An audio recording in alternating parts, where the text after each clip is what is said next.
precisa ser muito bem discutido e muito bem deixado claro, né, Fabrício? Acho que esse que é um ponto que gera muita confusão, inclusive gera muita desinformação a respeito disso. A gente teve inúmeras informações falsas relacionadas, por exemplo, ao próprio PL das fake news, né? O PL que foi tanto comentado nos últimos anos, que inicialmente tinha ali uma proposta de verificar de maneira um pouco mais clara de que maneira que as empresas de tecnologia, né, as grandes empresas, se responsabilizam por meio dos conteúdos que são nelas veiculados, mas depois, principalmente com a emergência da pandemia, a gente viu que as preocupações sobre as informações falsas ou a desinformação como um todo passaram a ser um pouquinho mais evidentes, né?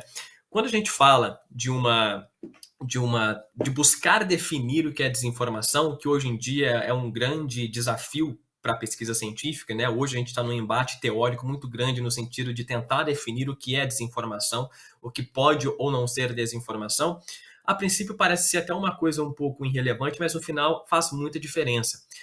Essa definição do que é desinformação, por exemplo, pode nos ajudar a entender qual que é a responsabilidade de quem cria ou de quem compartilha informação falsa, por exemplo. Mas também vai ajudar principalmente na criação ou na adequação de leis que estão atentas às questões relacionadas à cidadania digital, à própria internet ou, em última instância, à própria desinformação, né? Quando a gente fala também de uma das maneiras de mitigar os efeitos da desinformação, no sentido de diminuir os efeitos, porque a desinformação vai sempre existir, então o que a gente consegue fazer é diminuir os efeitos dela para a sociedade como um todo, a gente fala de alternativas, por exemplo, de educação midiática, que é algo que eu tenho estudado mais recentemente, inclusive na atual pesquisa de mestrado. O que é educação midiática como um todo? Assim, a gente pode até aprofundar isso daqui a um pouquinho, mas de maneira mais geral tentar capacitar as pessoas, principalmente as pessoas mais jovens, no sentido de ter uma percepção crítica do papel da mídia, mas também do consumo de informações. Não necessariamente a gente precisa trabalhar desinformação nisso, mas trabalhar essas questões ajudam a gente também a lidar com esse fenômeno desinformativo tão potente que a gente tem hoje em dia. Tudo isso nos ajuda, Fabrício, por exemplo, a compreender melhor de que maneira que se dão essas articulações políticas econômicas, como a gente está falando, por exemplo, dessa liberdade de expressão ou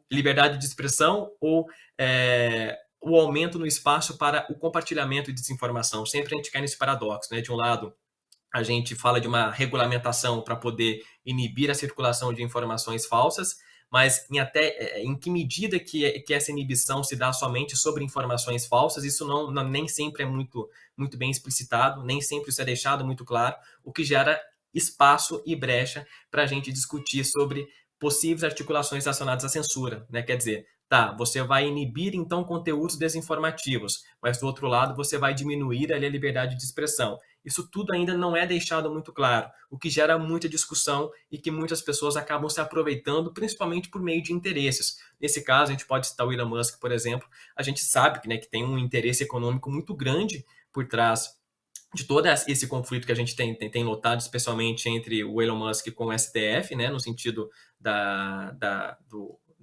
do aumento ou não de visibilidade de tweets e da restrição do acesso a determinados conteúdos por meio do X, hoje em dia, né, chamado de X, o antigo Twitter.